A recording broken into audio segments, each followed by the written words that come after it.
Hey team, welcome back to the party. This is very exciting. Week 6 workshop. You're joined by Laure. Laure, thank you very much for joining us. How are you doing? I'm very good. Thanks for having me.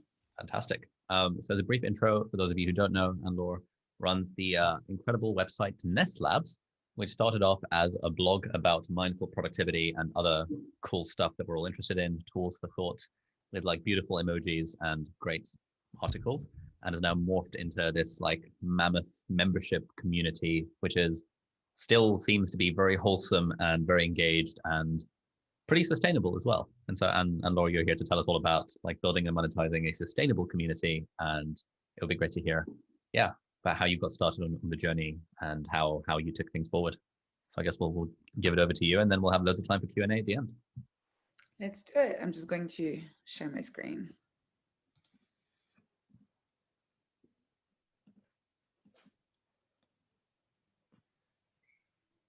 Okay, can everyone see this? Thumbs up.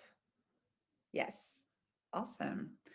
Well, thanks again, Angus and Ali, for having me. I actually gave that presentation last year, updated it a little bit, but people seem to like it. So I hope you enjoy it as well and you find useful stuff in there. I understand that we're towards the end of the cohort, right? So I'm sure you've learned a lot already. And I know Ali has lots of very good systems in terms of actually building a business based on your content, but this is going to be focused on community building specifically.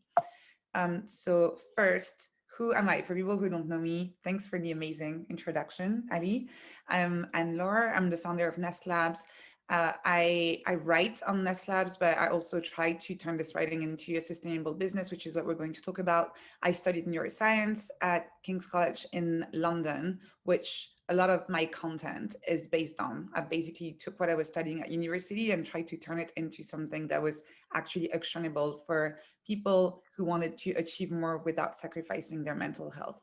I'm half French, half Algerian. You can see my parents and my sister here at Burning Man, where my parents got married. That's me on the left. So you also get to meet all of my family. This is great. And I live in London and East London. And so this is my Twitter and my newsletter if you want to stay in touch afterwards. So let's have a quick look at what we're going to talk about. So before we dive into the exact way that you can make your community sustainable, we're going to have a look at what actually makes a community sustainable. And sustainable is a word that's been thrown around a lot when it comes to all sorts of products. So we'll try and see what does it mean specifically for building a community. We're going to look at all of the different pillars that you need to look at for your community. And because I'm all about working and learning in public, I'm also going to give you a very transparent behind the scenes of the Nest Labs community, how these pillars apply to Nest Labs, and how hopefully you can apply these to your own, either if you currently have a community or if you want to build one in the future, how you can apply these principles for a community. And then we'll do a little Q&A. So what makes a community sustainable? There are 5 pillars, which, by the way, I didn't have 5 P's to start them last time, but thanks to the feedback from your community, I changed them a little bit. So it's a little bit more catchier. So the first one is the pact. So what is the pact that you want to make with your members? How are they expected to contribute and what value will they get in return? What's really important here is that there are other forms of interaction where you don't need a pact. You just need a promise. So if you write a newsletter, for example, your promise is just to send really great content every week, for example, but you're not expecting anything in return from your audience. Whereas with a community, people are going to get value from the community if they contribute themselves. It's a give something, same get something kind of relationship. So you need a pact. What are they're going to contribute? What value are they going to give? What are you going to contribute as a leader? So that's the first thing. The second thing is the people. So again, there are lots of different ways that you can build relationships inside of a community. It could be very short, quick relationships that are very transactional. That could be more generous relationships in terms of time that people are expected to spend in there. There's lots of different factors that you need to consider so you can shape the relationships between the people in your community. Third, you have the platform. This is something that lots of people spend a lot of time overthinking, forgetting about the other pillars. And I always tell people this is not the most important part, but it is still important because it is going to have an impact on the vibe, the mindset, and the relationships that you're going to have in your community. So where is it going to live? Is it self-hosted, social media, hybrid? We're going to dig a little bit deeper into this later on, but this is a question that you need to ask yourself ideally before launching your community so you don't have to transfer it later. Fourth, promotion. So you do have your community now. You talked about your pact. You decide what it was going to be. You decide what kind of people in relationship you're going to have in the community. You have a platform. Well, you don't want to have a ghost town. You actually want people in the community, and the mantra build it and they will come doesn't really work for communities. You actually need to spread the word. So how do you go about this? And again, we're going to look at different strategies. And finally, a big part of what makes a community sustainable is the ability for whoever is working on that community to sustain themselves. So, if you don't have a way to pay your rent, you're not going to be a really good leader, manager for this community. So, profit, like how will the community sustain itself financially? There are so many different models, but we're going to cover quite a few together so you can pick from them. I'm a massive fan of taking notes. If you go check out Nest Labs later, you'll see that this is something that I talk about a lot. So if you were planning on taking notes during this presentation, now would be a good time because we're going to start digging a little bit deeper into the pillars that I just told you about. So if you want to take notes, open your note-taking application, grab a notebook, like now is the right time to do it. Okay, so to recap, pact, people, platform, promotion, profit. We're going to go through each of them one by one. And if you have questions, again, don't worry, we're going to have a little bit of a Q&A afterwards, so you can write down your questions and ask them afterwards. So first, pact. Having a pact is about co-creating value with your community members. Remember the example I gave you earlier. When you write a newsletter, when you have a blog, very often it's about you, the content creator, creating value for your readers to consume. And there are basically consumers. They're not co-creators of the value. Whereas if you're building a community, you want the community members to be co-creators. So what's the virtuous cycle? What are the things that you want members to do that are going to bring value to the community? That means that the overall value is going to grow, which means that the contributors are going to get value in exchange. So what is it that you want them to do? And you can't really expect all of your members to contribute all of the value in the community if you're not contributing yourself. So what is your promise as a community leader? Obviously, you will see as your community grows that you may need to work with additional people, maybe hire a community manager, etc. So you can keep on delivering on that promise. But it doesn't change the fact that you need to be quite clear about the value that you're going to give to people.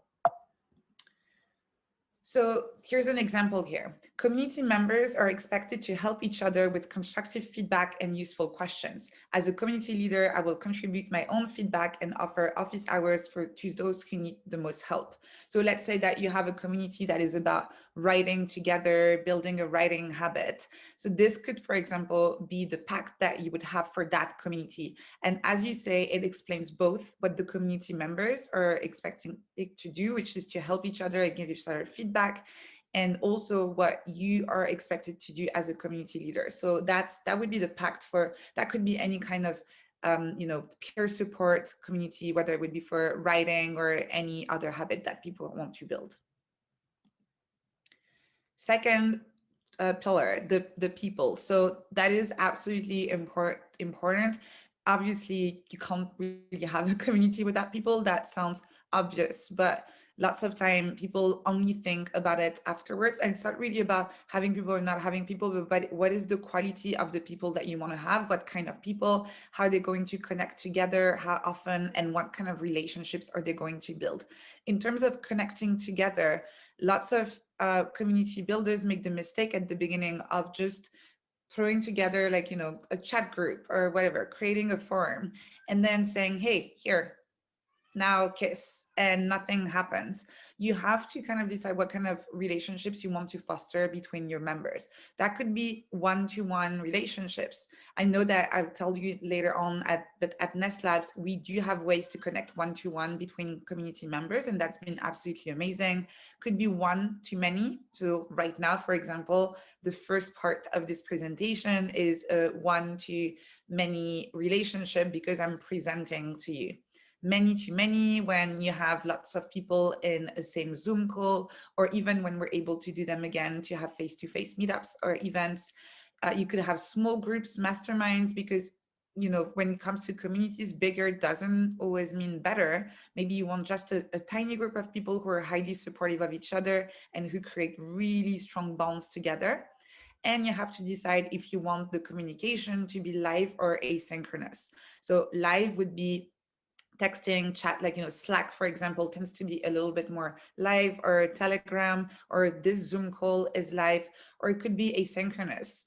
You could technically build a community just in a Google group, or you could use a forum, or that could be on a Facebook group, or anything where you're not expected to reply straight away to everything you see. So live or asynchronous. So that's a lot of question to ask yourself, and all of these are going to shape the relationships that people are going to have.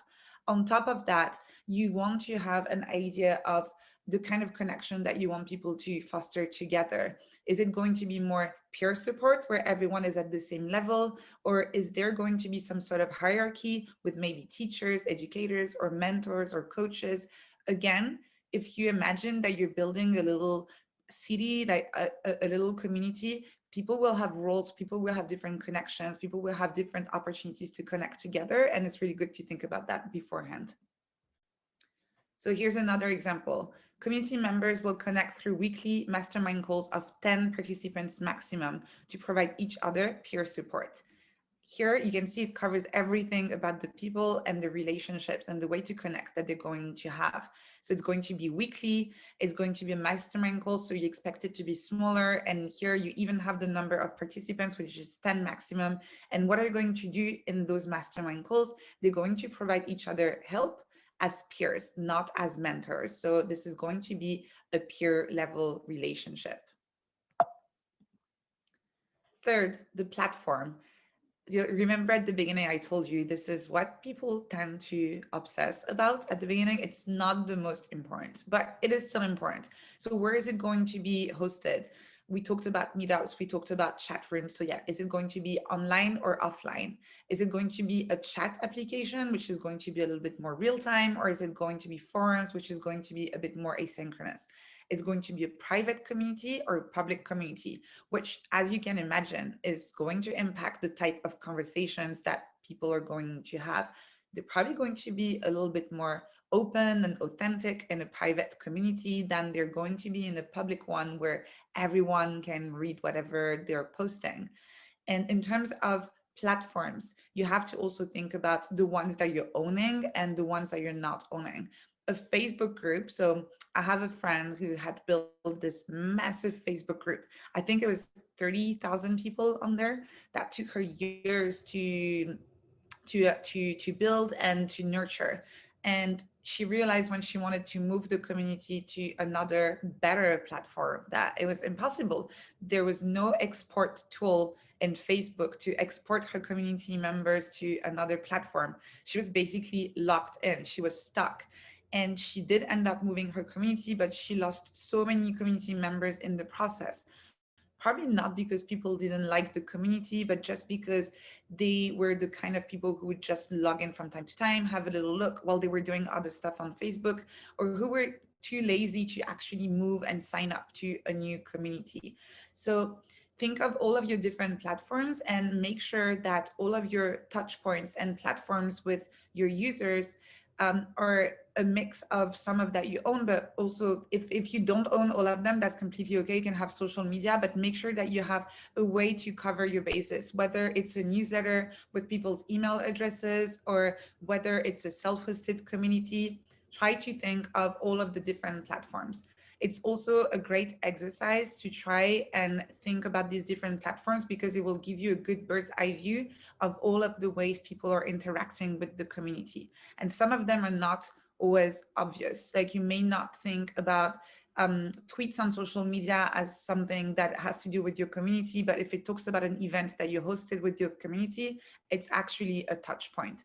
So that's the platform part. Let's have a look at an example. So the community is hosted on Slack with weekly Zoom calls. Every month, the community newsletter recaps members' achievements. We also give shoutouts on Twitter with the hashtag community wins. See, it covers all of the different platforms, has the community newsletters, and this is a mix of the self-hosted part where people have their private community. So this is all private. The Zoom calls are private, but there's also a little bit of promotion going on here with Twitter and hashtag, which is also part of the community. And those shout outs on Twitter bring me to the promotion part, which is extremely important if you want to either grow your community in terms of quantity, in terms of number of members, or if you want to grow it in terms of quality, if you want to attract the best members possible for your community. So you need to think about where you're going to promote the community. And in order to decide that, you need to think about, where are your ideal members hanging out? Are they hanging out on YouTube? Are they hanging out on Twitter? Are they hanging out in specific niche Telegram groups where they're discussing the topics that are relevant to your community? Who are they? Are they freelancers? Are they entrepreneurs? Are they artists? Are they small business owners? Are they content creators? Think about who they are and where they're more likely to hang out, because this is where you want to promote your community. Then think about who is going to do it. At the very beginning, most likely it's going to be just you. So in my case, at the beginning, I was the only one doing all of the promotion. But after a while the community grows and you have more and more responsibilities and you want to focus on strategist thinking, you may also want to hire a dedicated marketer. Or even better, when you manage to make it happen, turn your community members into community ambassadors. This is when your community members are so happy about the experience they have in the community that they start telling other people about it. And if it's a paid community, you can even be creative by having referral programs where people can get a little incentive by referring their friends, such as extra content or unlocking a private secret channel. You can think of different things you can give to them if they refer their friends. You can also from time to time give free memberships as a way to advertise the community. You can partner with other communities where you kind of like swap promotions. They promote your community, you promote theirs. You can talk about your community on podcasts. You can plug it in your newsletter. There's so many different ways you can promote it. So the idea here is to be creative and to kind of keep track of what's working and what's not working, so you can double down on what's working and what's helping your community, both in terms of numbers, but also in terms of quality of the members that you have in there. Here's an example. The community will be mostly promoted on YouTube. Every month, there will be a competition where the best short about freelancing wins a free 1-year membership. So this one is pretty cool because it's focusing on one channel, which is completely okay, but it has a very interesting approach where there's a competition every month, and it uses the incentive of a free 1-year membership to get people to participate, whether they, even though some of them are not part of the community. You could imagine if members of the community wanted to participate in this, they could actually gift that free 1-year membership to someone else, which is even better because it means that they're kind of pre-vetting new members because they're friends of them or they've worked with them. So there's lots of ways you can play with this to promote your community in different channels. Just make it sustainable for yourself. And once your community is starting to make a little bit of money, you can even think about hiring someone else to help you with this. And that's another segue, money, because profit is quite kind of important to make sure that your community is sustainable. At the beginning, you can do everything yourself. It's fine. It's actually a good thing because it will help you understand exactly how your community works, what are the challenges. It will allow you to get to know members and their needs and to make sure that you build the best community possible for them. After a while, it's probably going to start becoming too much for one person, and you may want to hire. And for this, you need revenue to be able to pay someone else. Also, just making money is what is going to be help you to invest in more long-term strategic programs and things that you want to develop and offer to members that may not bring in money straight away, but may do so in the future. So let's say that you want to create additional content, you want to launch a new course, you need to have the peace of mind of knowing that your business is sustainable, so you can take the hours, carve the hours out of your day, not working on other ways to bring in revenue and to create those new products. So the questions you need to ask yourself are who and how. So who will contribute revenue to the community? One of the most direct ways is community members. You can just ask them to pay for their membership. That's one of the ways that I'm generating revenue at Nest Labs, is just members paying for their membership. Another one is customers. So in that case, it's a little bit similar, but the community is not what you're charging for. So you're selling something else, could be a course, could be a product, and that gives people free access to the community. But the community is still sustainable because access is tied to a paid product. Sponsors is another way to do it. In that case, you may keep the community free, but sponsors have access to the community to promote their products, and they are the ones paying to make the community sustainable. And this one, not a massive fan of it, but it is a possibility. You could also put banners somewhere in your community if you have decent traffic, and use programmatic advertising to generate revenue.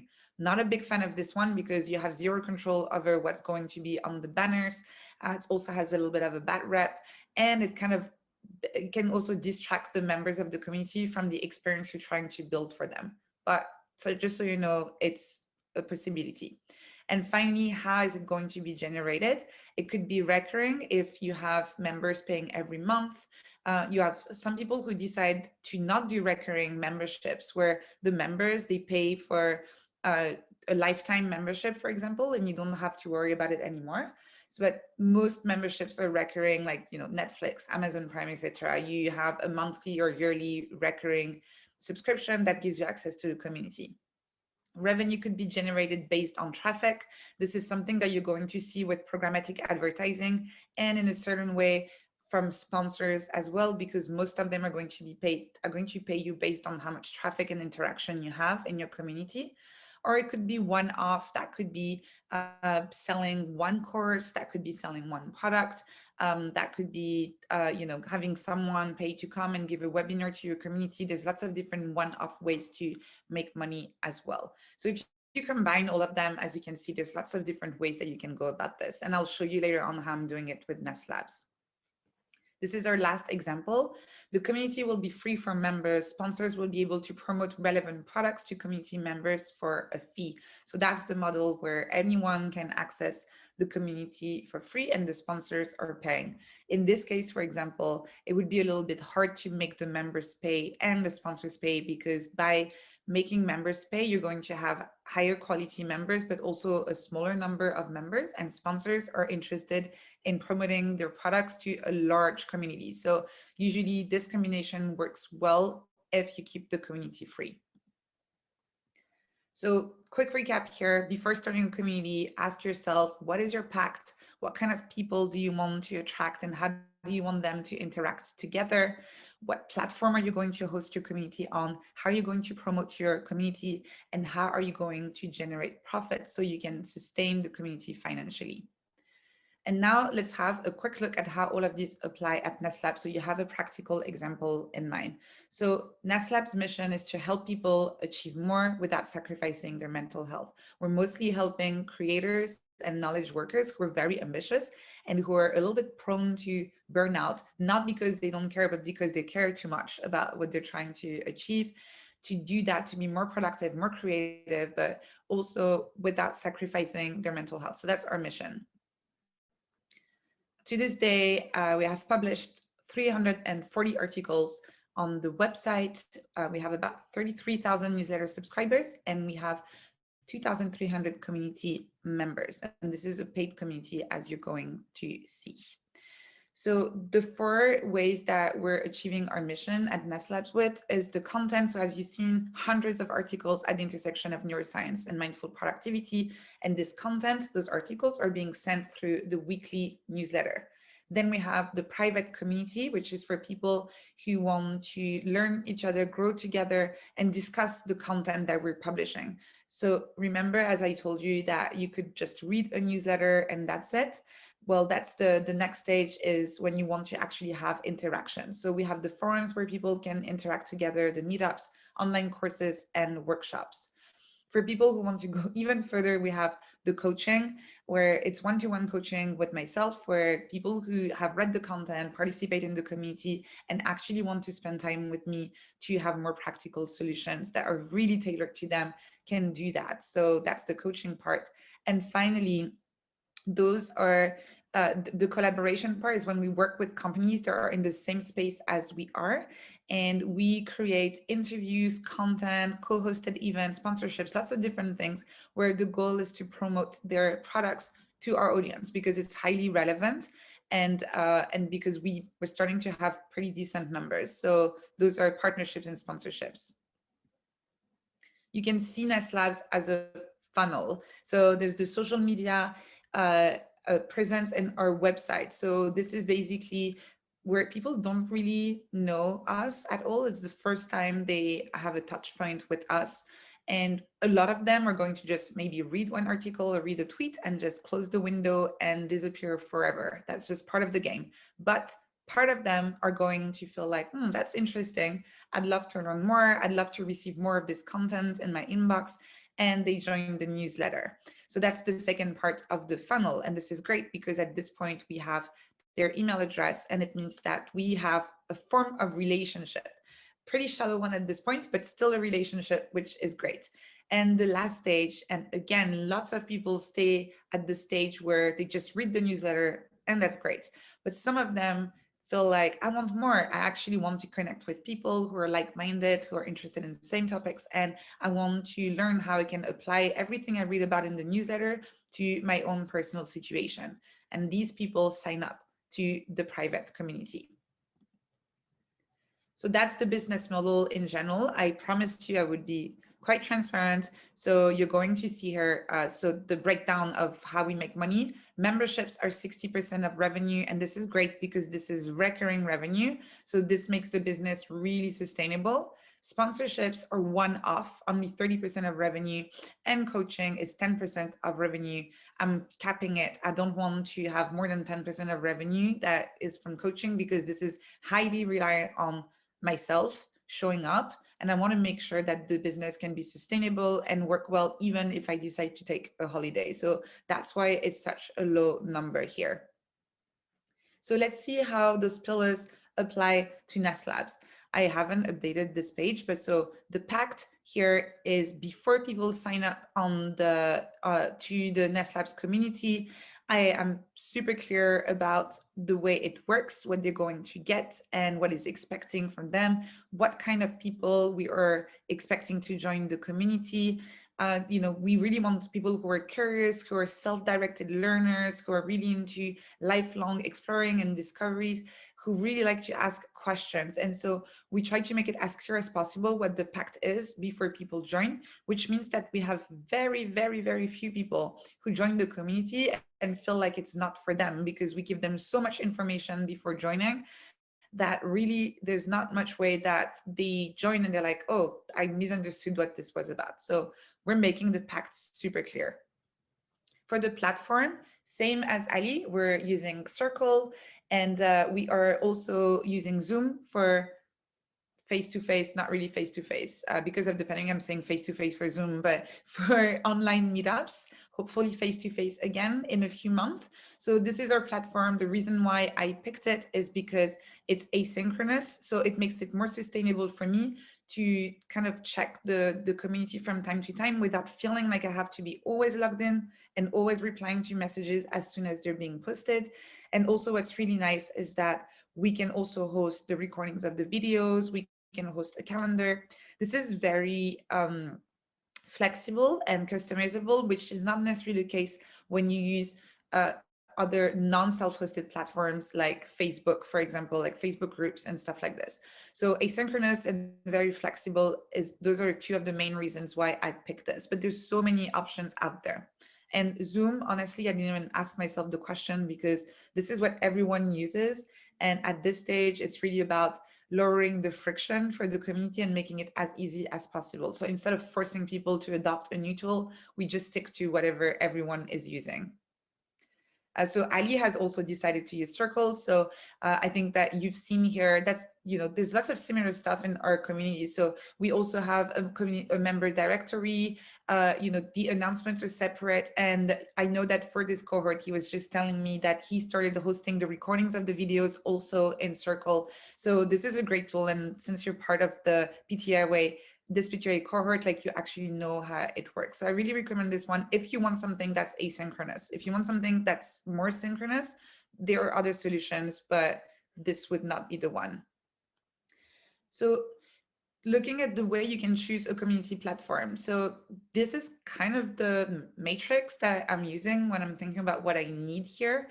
And so you can either have video or text, and those have their pros and cons.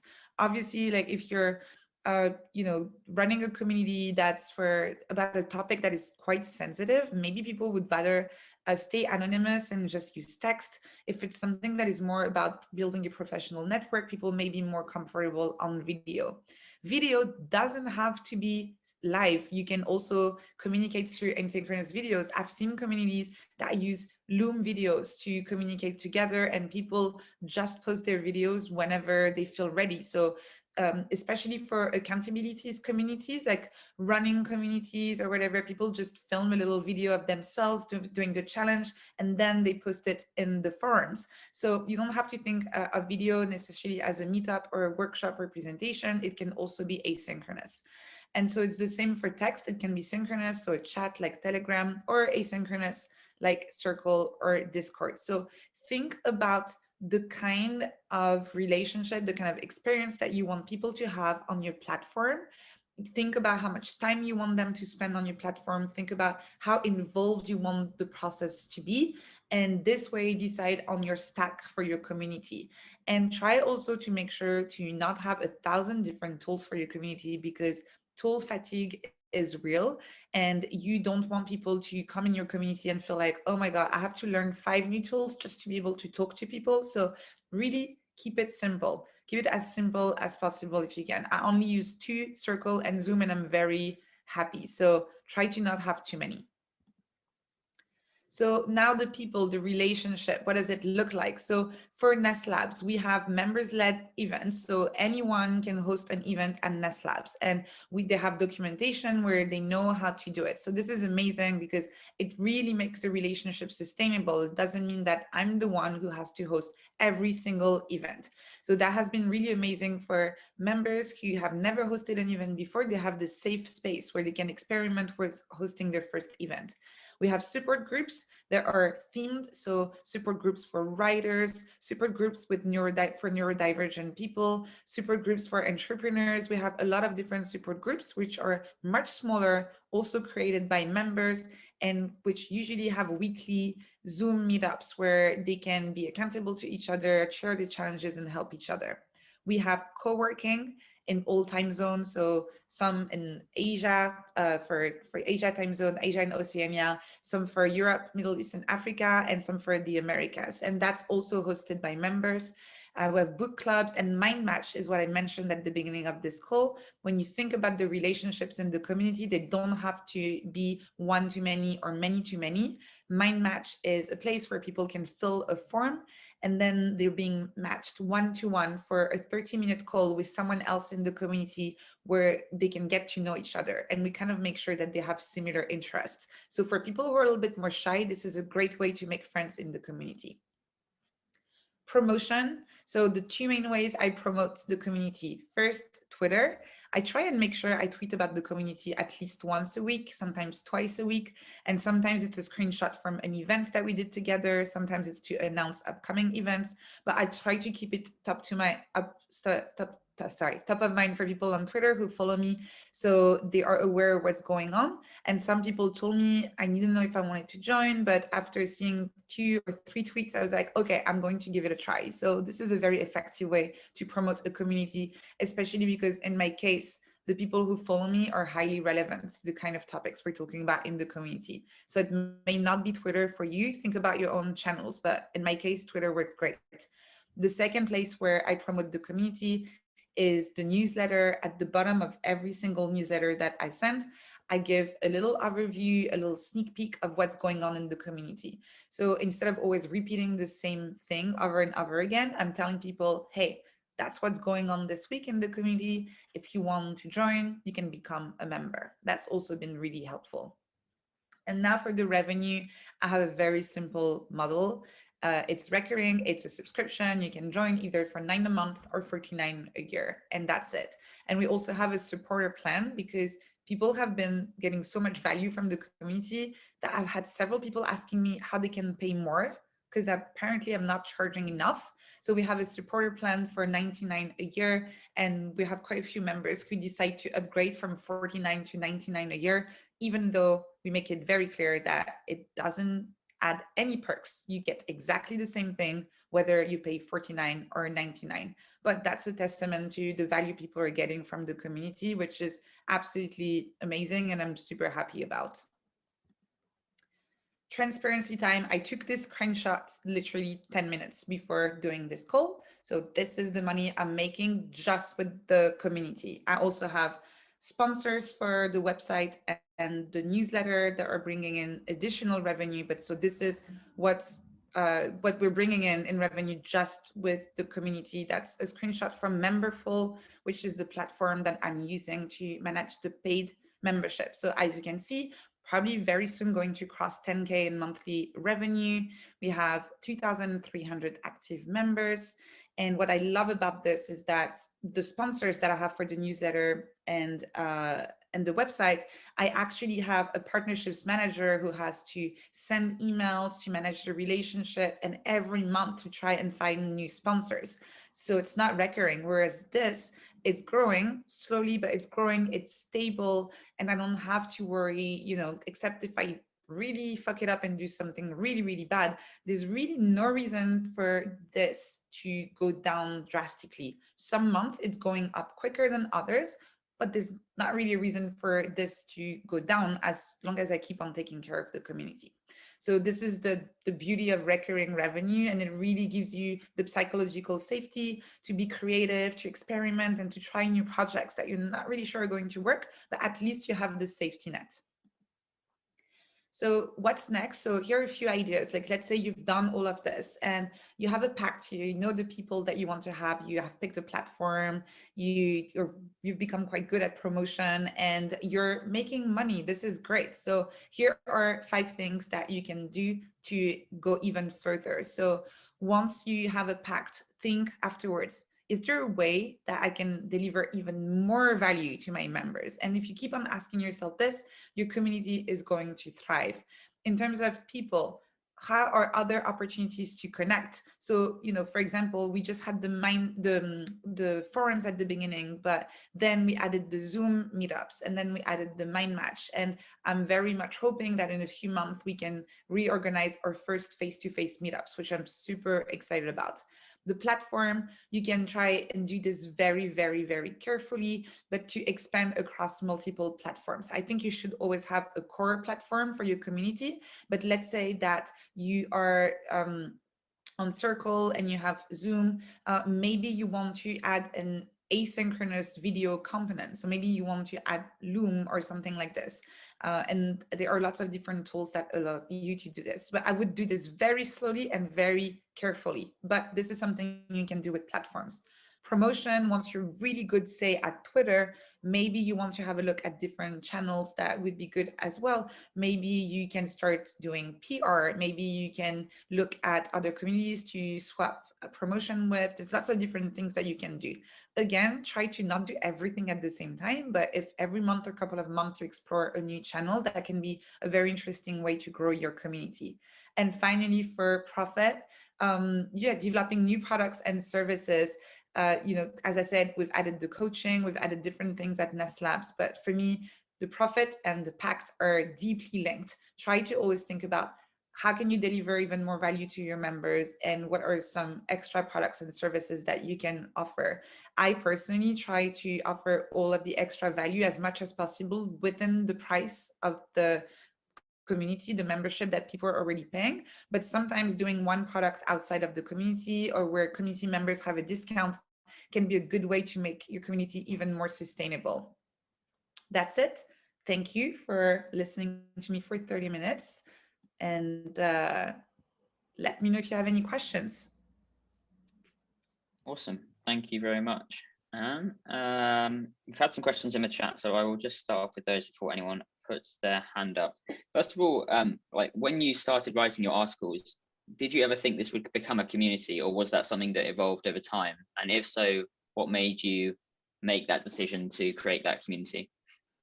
I started the blog with no big plan, and the newsletter, I had no idea that it would become a community. I also had no idea that I would get to a number of subscribers that would make it a business. It was not supposed to be a business at the beginning. It was a place for me to write, and I'm a big fan of consistency. And I knew that by announcing that I would write a newsletter every week, it would force myself to be consistent to write. And after a while, we got to so many email subscribers that I thought, wait, there are people who have fewer subscribers than this and who are making money. How come I can't turn this into a business? In terms of the community, I also didn't plan for it.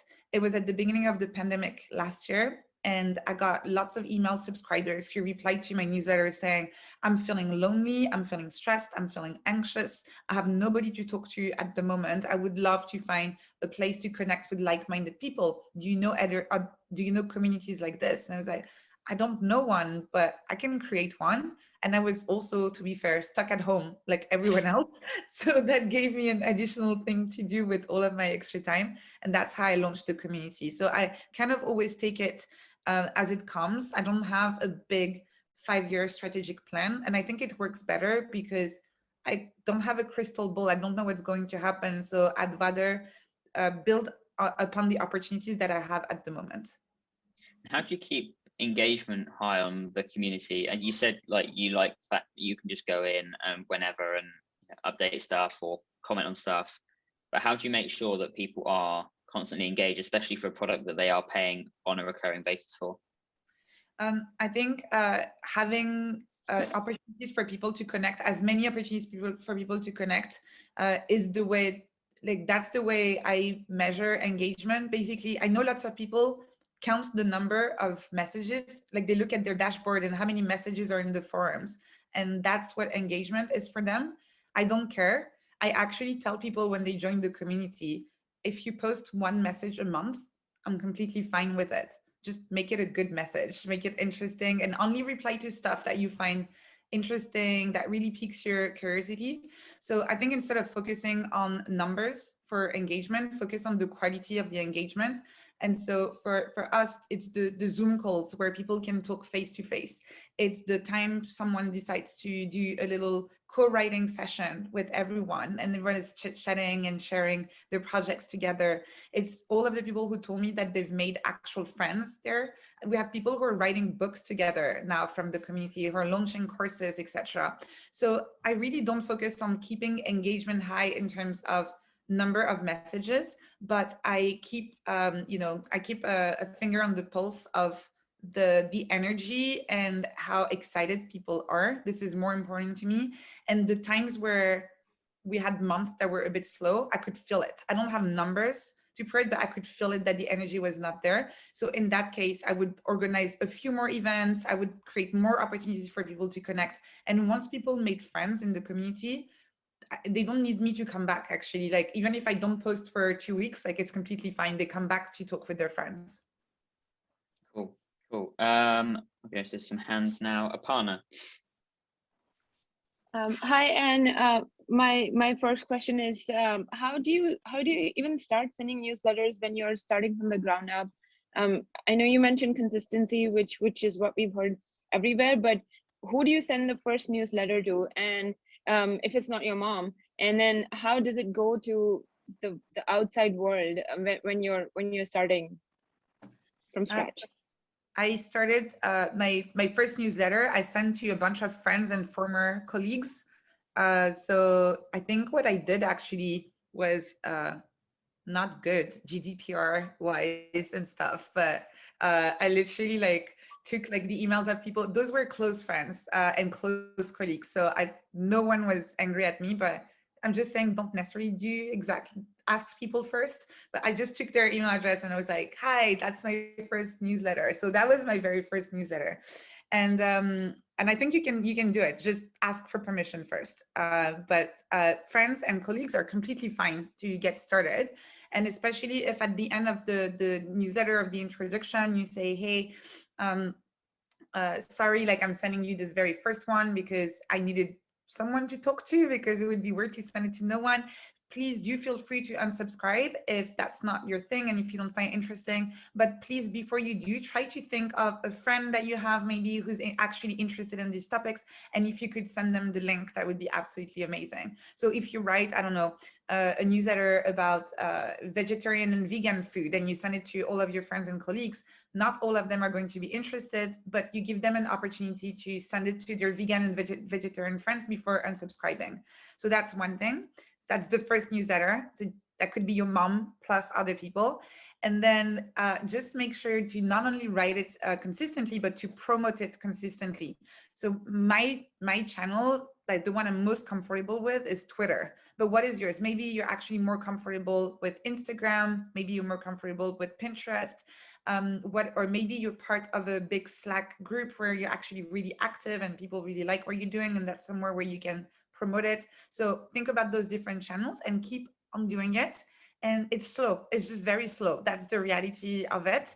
But if you keep on doing this, it will keep on growing. And sometimes you have a lucky time where a bigger newsletter or someone who you don't know is going to share your newsletter and you have those spikes, and that's absolutely amazing. You're like, wow, 300 subscribers in one day.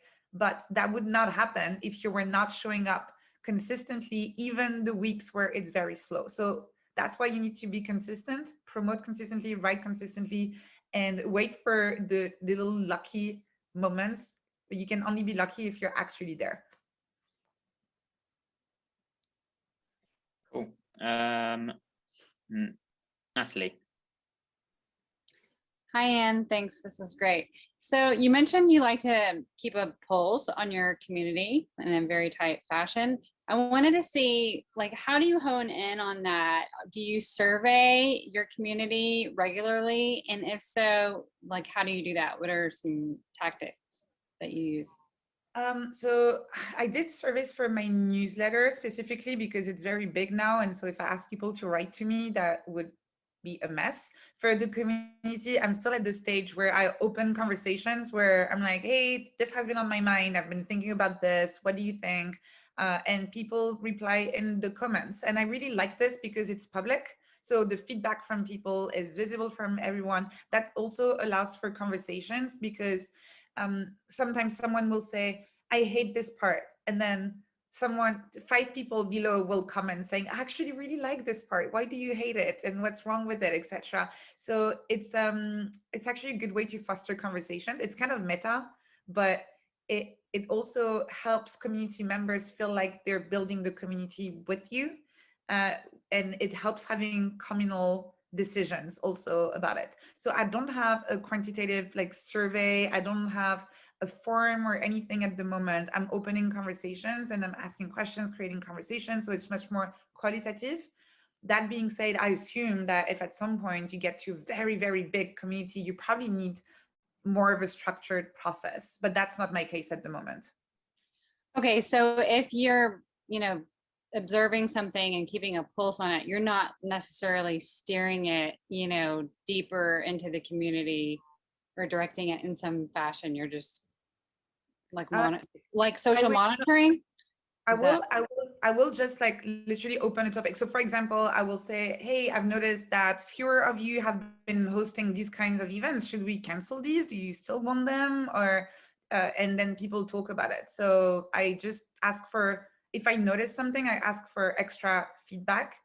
And sometimes the answer is just, oh no, the 2 people who were regularly hosting this are on holiday, so that's the only reason, don't worry. I'm like, oh, okay, so that's fine. And sometimes there's a deeper issue. So, someone may say, actually, since you've changed the scheduling tool, it's become very complicated to schedule, and so now I'm feeling a little bit lazy to do it. So it depends, but asking is always a good thing in any case.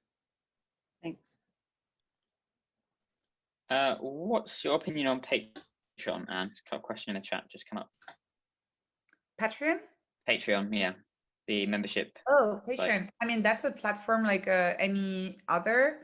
I have friends who use it. It has the community aspect. You can talk with people, you can share content, you can get paid. If it feels too complicated to build everything with different tools and connect them together, why not? Honestly, like it really depends on the kind of community that you have. I know that Patreon works best for certain types of content creators, probably a little bit more like artistic. Also, I've seen scientists use it, so that could work too. Yeah, super neutral when it comes to it. If you can connect with your community, provide value, and make it sustainable by earning some form of revenue, that works. Cool. Taz. Hi, Anne, how are you? Hey. Could I ask, with your articles, your old articles, you said you've written like 350. What the ones in the beginning, do they get any attention still? Or like, do they still circulate, or is it a case of the majority of articles getting read are the most recent ones? No, actually, like thanks. So first, yes, I actually got quite a few early articles that got quite a bit of success because at the time I was promoting all of them on Hacker News, which I don't do anymore because I'm busy and lazy, but I used to promote them on Hacker News, and I got a few ones who went viral, like #1 on the front page of Hacker News, several of them, when I had started writing, like that was 2 weeks after I started writing. So that was very lucky. That's not a recipe for success. That was just very lucky.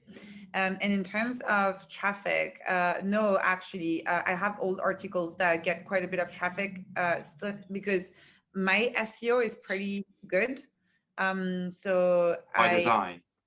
Not really, but I do the I know the basics. I'm not an SEO expert. I just make sure to cover the basics. I have a plugin that flags anything absolutely terrible that I would be doing in an article. So not necessarily by design, but it's such an easy win to just take 5 minutes, 10 minutes per article to fix anything that would be detrimental for SEO, that I do it every time. And so actually my SEO is good. My SEO is way better than it should be with my level of knowledge. Right. So I get lots of people who message me and who are like, do you have tips for SEO? I just checked your numbers. This is so good for a blog that's so young. And I'm like, I genuinely don't know. But so yeah, because of this, I get quite a bit of traffic from SEO. And as you know, older articles, like Google doesn't care if that's the right article to give the answer to someone. It doesn't really care, especially for kind of like timeless questions like the ones I write about. Productivity, creativity, mental health. It doesn't matter if it's a good article, if it was written a year ago or today. So yeah, still get traffic from all articles. The plugin that you use, what do you use? Just Yoast, like Yoast. the most common, yeah. The last thing I wanted to ask you is, throughout the week, how much, like, obviously you've built like an empire over a long period of time, so you're at that level where you don't need to go it be a full-time commitment, but at the stage you're at now, what is your day-to-day, let's say in a regular day, output for the community from your end? Yeah, I basically write for an hour to 2 hours in the morning, but not necessarily just for the blog anymore, because sometimes I'm asked to write columns in magazines and stuff like this. So, but it's writing time basically for let's say 2 hours in the morning. Then I take care of the community. So I go for another. It really depends between 0 and 2 hours. There are days where I don't log in.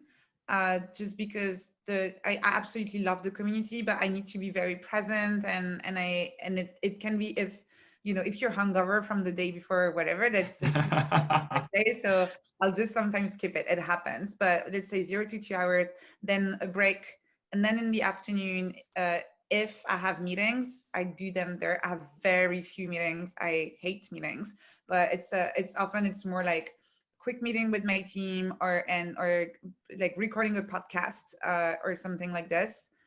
And yeah, that's it. I read, take breaks. I don't have very long days anymore, which is good.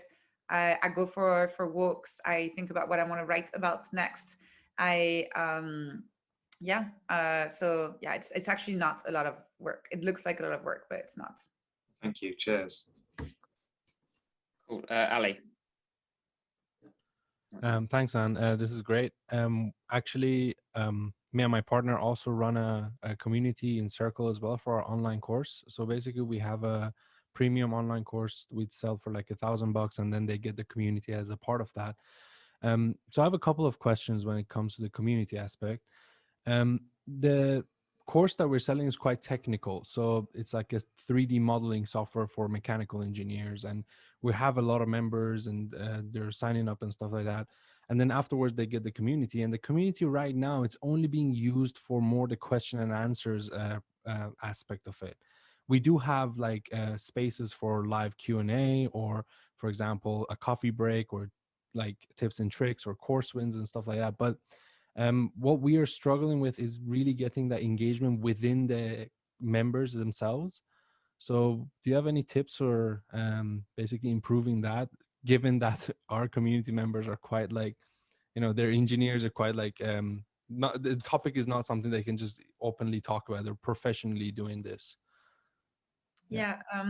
So without knowing much about the topic itself, I know that there are other communities that are for developers. So it's not exactly what you're doing, but also technical, also something they do for work. And I know that pairing members works quite well sometimes, Mhm. especially with engineers where they don't necessarily want to be in a large group talking about what they're working on. But I know that a lot of people find it helpful to have a kind of like thinking buddy that they can have, and where they can just talk about challenges or exchange tips or support each other in a way that's a little bit more private. And you can do this, it can still foster a sense of community, in the sense that one person can have two different buddies and alternate every week, and basically have a reason to come back to the community to be matched with someone that they can work with. So that's one way. Another way, if you pair people together, it's and again for coding, that's something that has worked, is that to tell people, hey, let's form some teams, and here's a little challenge so you can practice something from the course, for example, and you can put them in teams of 2 or 3, and do that, and then maybe they can present it to everyone else, like a little bit like a hackathon, but more Mm. chill and maybe more long term. So it's not like a weekend that's packed together. If you want to help it with the community building, have it Mm. over a few weeks. So anything that creates little interactions like this can be good. The Q&As are good, etc. But like Q&As are cool, but they don't really create, as you can see in this one, you guys are not talking to each other, right? Where you're Yeah. talking to me. So it's a one to many. If Mm. you want many to many, like creating those small little groups and encouraging people to share the result of these conversations back in the forums can be a really good way to foster more engagement.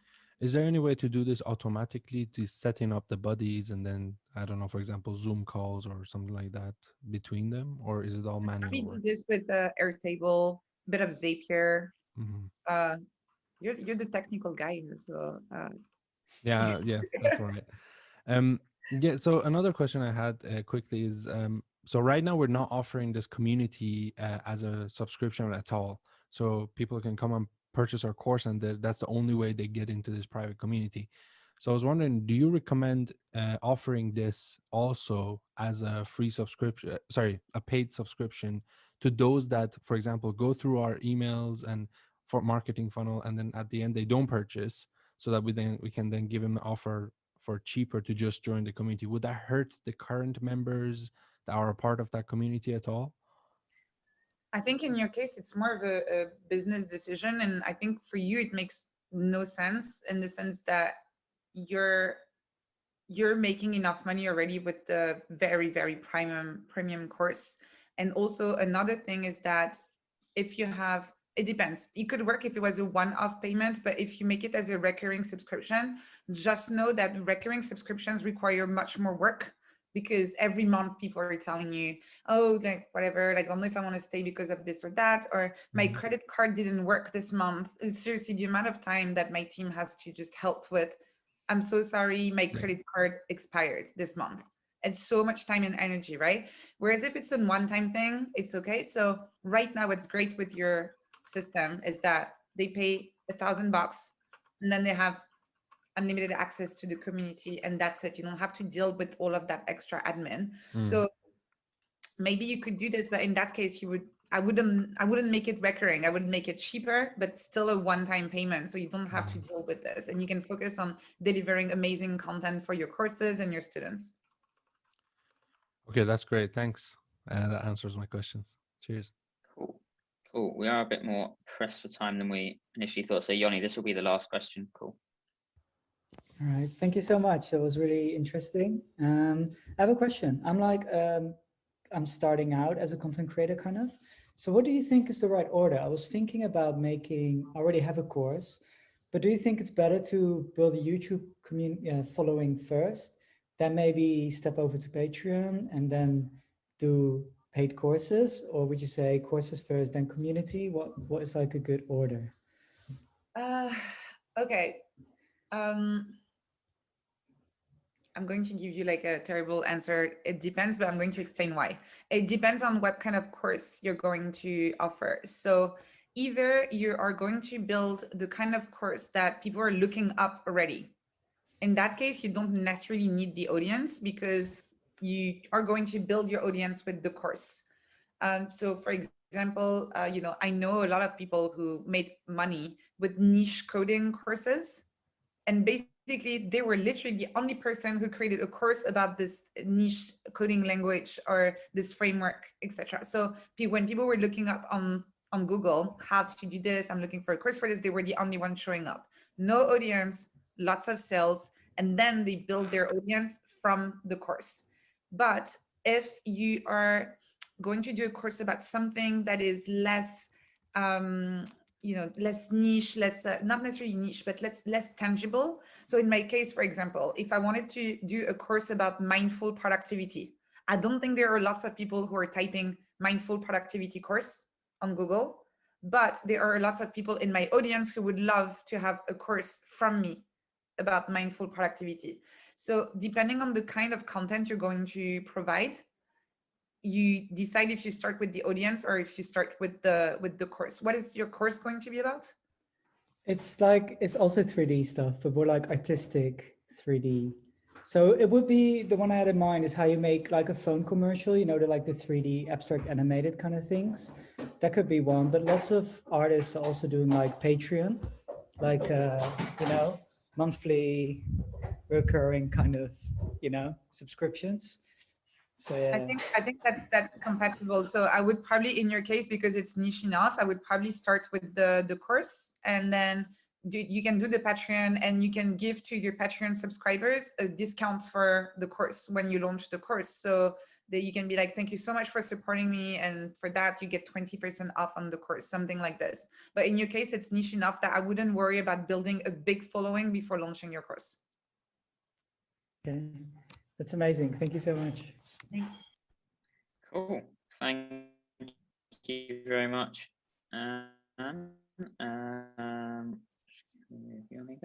Cool. That brings us to the end of this session. Thank you very much. Is there anything you want to talk about or plug just before we leave? And obviously, I've just dropped your website into the main chat. But is there anything else you wanted to mention? No, not at all. Like you can hang out with me on Twitter. My DMs are open, and you can reply to any of my newsletters if you want to chat with me. Those are the two main ways to talk to me these days. And thank you so much for having me again. Thanks for the amazing questions. And wherever you are in the world, yes, enjoy the rest of your day. Cool. Thanks very much. And yeah, see you tomorrow, everyone. Thank you. Bye.